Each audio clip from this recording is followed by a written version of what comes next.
ஒரு மன்னன், ஒரு பெரிய சாம்ராஜ்யத்தை ஆண்டு கொண்டிருக்கிறவன் திடீரென்று மந்திரியாரை அழைச்சு, மந்திரியாரே, நான் இவ்வளோ பெரிய சாம்ராஜ்யத்தை ஆண்டு வருகிறேன், ஆளுகை செய்கிறேன், எனக்கு இல்லாததுன்னு எதுவுமே இல்லை, ஆனாலும் ஏதோ ஒரு வெறுமை எனக்குள்ள இருக்கு, எனக்குள்ள ஒரு மனக்குழப்பம் இருக்கு. ஆனா ஒண்ணுமே இல்லாத ஒரு சிப்பாய் அங்கே நிற்கிறான், ஒரு போர் சேவகன்.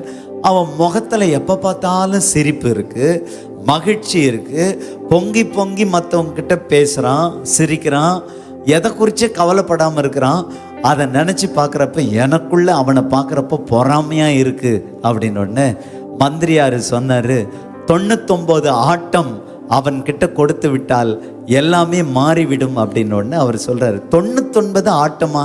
அது என்ன புதுமையான வார்த்தையாக இருக்கிறது, எனக்கு புரியவில்லையே, சற்று விளக்கி கூறும் மந்திரியாருன்னு ராஜா சொன்ன உடனே, நீங்க 99 ஆட்டம் என்பது 99 பொற்காசுகள் அரசே, நாளைக்கு இன்னைக்கு ராத்திரியே போய் அவங்க வீட்டுக்கு முன்னாடி ஒரு 99 பொற்காசு நிறைந்த பொற்கிழியை வைத்து விட்டு அதில் ஒரு வாக்கியத்தை எழுதி விடுங்கள், இந்த 100 பொற்காசும் மன்னனுடைய அன்பின் பரிசுன்னு எழுதிட்டு வந்துருங்க, அப்புறம் என்ன நடக்குதுன்னு பார்ப்போம், பொறுத்திருந்து அப்படின்னு சொன்ன பிறகு அவரும் மந்திரியார் சொன்னபடி மன்னன் வைத்து விட்டு வந்து விட்டார்.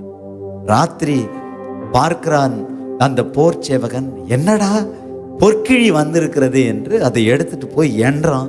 மொத்தம் 99 இருக்கு, ஆனா இதுல 100ன்னு போட்டிருக்கே, வழியில எங்கேயாவது மிஸ் ஆயிருக்குமா? மனைவியை நீ தேடு, பிள்ளைக்குட்டியை பார்த்து நீங்களும் தேடுங்க தேடுங்க தேடுங்கன்னு தேடி தேடி கடைசியில் சந்தோஷமா இருந்த உன் முகத்துல அவ்வளவு கோபம், எள்ளும் கொள்ளும் வெடிச்ச மாதிரி அப்படியே முகத்துல அப்படியே சிரிப்பலைகள் ஓய்கிறது. அவன் தன்னையே திட்டி கொள்கிறான், எங்கேயோ ஒன்று மிஸ் ஆயிடுச்சு, எப்படியோ போச்சு அப்படின்னு.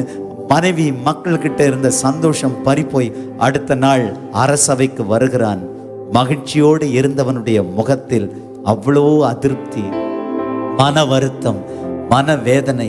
இதையெல்லாம் பார்த்து மன்னன் அங்கே அமைதியாக ரசித்து கொண்டு மந்திரியார்கிட்ட ஒரு ஐ கான்டாக்ட் கொடுத்து அப்படின்றாரு. கடைசியில் அவன் என்ன பண்ணிட்டான்னா, எல்லாத்தையும் தொலைச்சிட்டு நிர்கதியா அந்த மன்னனுடைய அந்த அரண்மனையில் நிற்கிறத பார்க்குறாங்க. பக்கத்தில் பசங்க எவ்வளவோ 99 விதமான சௌபாக்கியங்களை கர்த்தர் நமக்கு கொடுத்துருக்கிறார், அப்படி தானே?